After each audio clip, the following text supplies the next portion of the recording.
Trojan Horse War, Part 2, Abyss, Chapter 2, Section 2.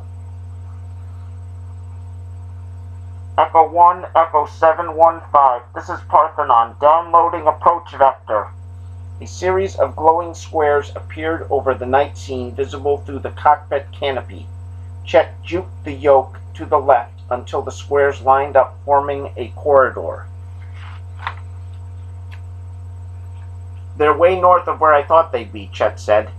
Charlie glanced down through one of the small observation bubbles in the corner of the cockpit floor. It looked clear over Europe, and he thought he could see the glowing spider webs of Madrid and Athens. They stood in contrast to the huge territory to the east, marked by a more organized checkerboard of luminescent lines. The Union of Pakmar, also known as the Philosian Empire. A faint picket of red markers was projected over the canopy, marking the edge of Philosian space. Their anti-orbital batteries could reach targets up to 1,000 kilometers in space. 715, this is Parthenon approach. We have 3 craft ahead of you for docking.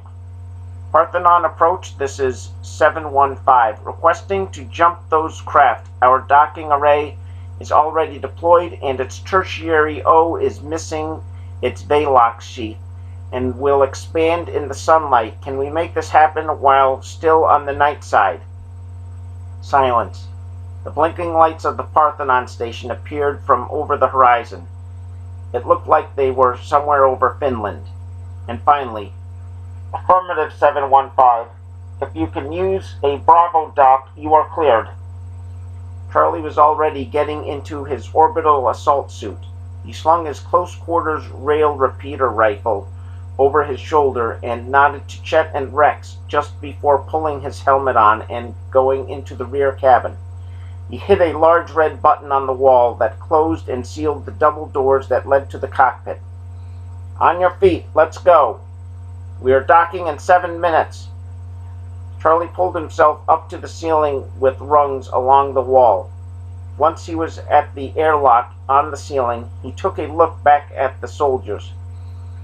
They were all in their gear and working their way up to the ceiling, where they each took a hold of a rung welded there. They formed 2 rows, all in black, with their feet dangling and their CQB rail rifles slung across their chests. "Com check," Charlie called over the headset in his helmet. One by one, each of the commandos responded. Charlie turned the latch on the center of the round airlock door, then pulled a lever next to the door and slid it open. Simultaneously, small vents opened on all sides of the cabin to equalize the pressure with the cold vacuum outside. Charlie drifted up into the tube to reach the door at the far end and opened it. He slid out, keeping his body low against the fuselage. As he worked his way forward across the back of the ship toward the point where the main body of the ship connected with the smaller cockpit area, he looked around. The Parthenon orbital facility was directly ahead. It was a lattice of silvery tubes and modules with elongated black solar collectors along the edges. Between the VTOL-OTC he was riding on and the station, he could see 2 other spacecraft in a slightly lower orbit, but they were both gaining altitude. 2 frigates carrying supplies, he guessed from their configuration. But what really worried him were the 4 single-seat fighters he saw coming back toward them from the east. Charlie shot a hand signal back to the man who had emerged from the airlock behind him. A closed fist told him to freeze. 2 of the fighters rolled upside down as they shot past, and Charlie could actually see the face of one of the pilots. He looked back and saw about half of the commandos on his team were out laying low against the fuselage. The 4 fighters were already miles away, just glowing dots of afterburner. They turned south, and Charlie guessed they were heading for a patrol at the edge of Philosian space. He pulled a set of trinoculars from the magnetic plate that held them on his shoulder and peered at the station. Its main observational array was pointed toward the south, looking down at the Pakmar Union. Two more fighters were flying in formation on the far east side of the station. Looking down through the cockpit canopy, he could see Rex talking over the headset. Charlie gave him a thumbs up, which Rex saw and returned. He put the trinoculars back on his shoulder and looked back. Everyone was out and on top of the craft. Sergeant Remington, Charlie's assistant team leader, hooked his feet around the edges of the intake and lifted a 2-foot metallic cylinder to his shoulder. He flipped up a sight and squeezed the trigger on the pistol grip. With a slight discharge of visible gas, the cylinder launched a small beanbag at the station, which was now less than a quarter-mile away. The beanbag struck a junction box where many of the external cables and wires on this side of the station intersected. With a shower of sparks, all of the external floodlights on the station flickered and went out. Charlie listened to the exchange between Parthenon Approach and Rex. Parthenon Approach, you've lost the lighting on your western side, Break. I think you just took a meteorite impact, Break. I think I saw something hit one of your junction covers. Over. 715, are you still able to dock? Affirmative, Parthenon. I am turning on my forward lights. The lights at the front of the craft went on, illuminating the near area around the docking port they were approaching, but they didn't throw any light on Charlie or the rest of the commandos crouched on top of the ship. As Rex slowly turned the craft sideways to present the side with the extended airlock tube to the docking port on his station, Charlie extended his legs and sprang off the VTOL-OTC and silently glided through empty space until he reached a point on the side of the station's complicated structure about 3 meters above the docking port. Charlie grasped a pair of handholds and absorbed the momentum of the jump with his legs. Below him, air and moisture gasped through tiny spaces as the station's docking tube connected with the VTOL-OTC's airlock. Charlie had to wipe some of the frost from his faceplate to see the other commandos making the jump to the station one by one.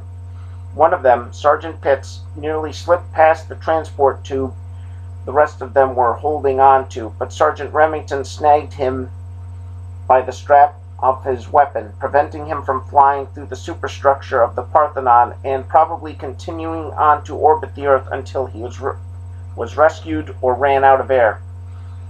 And Charlie was pretty sure that none of the crew of the Parthenon would be in the mood to rescue any member of Charlie's team today. 715, Parthenon Approach, break. Prepare to receive security before boarding the station. Charlie started climbing up the outside of the transport tube using rungs that were installed for repair crews. There were already probably a couple mechanics suiting up to look at the damage that caused the lights to go out, but they still probably had about 20 minutes. He slowly looked down and saw a couple security guards pass by the window on the top of the docking tube. He could also see Rex and Chet unbuckling and turning to leave the cockpit. Charlie saw the bearing straight between his feet as he reached the horizontal support bar that was to take him to his entry point into the station. The rungs on the bottom of it made it easy for him to travel hand over hand. Behind him, the rest of the commandos were moving fairly deftly. He got a lot of zero-gravity training in the unit they belonged to. At the far end of the support strut was the large boxy hangar that held the 3rd Orbital Defense Wing. There were no handholds here, so Charlie had made do by climbing across the side of the hangar by gripping the structural support ribs.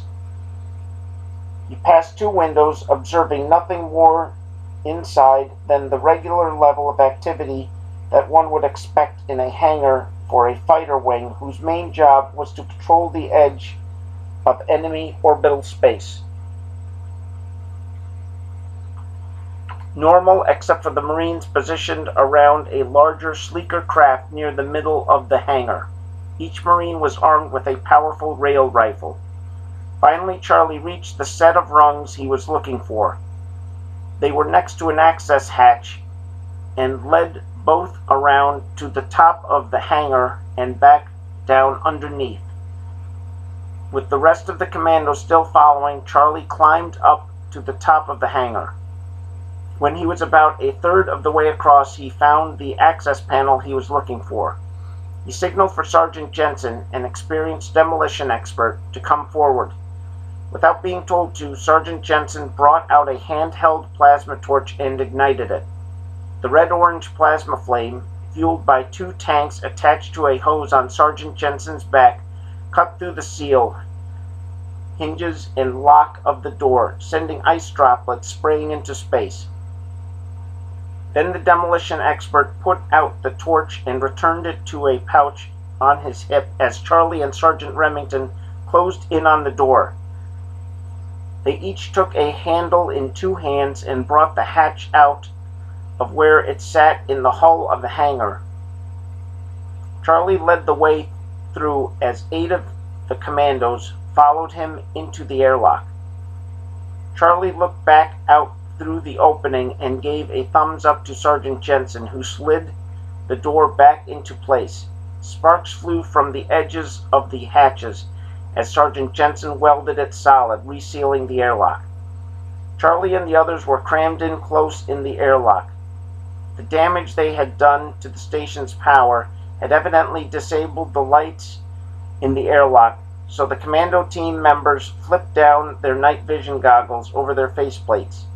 Charlie found the repressurization panel exactly where it always was in Republic Fleet airlocks. He turned the dial and pulled the lever, and in a moment the room was filled with air. "Professor, the rat has hit the wall," Charlie said to Rex over their secure 18OMM communications link.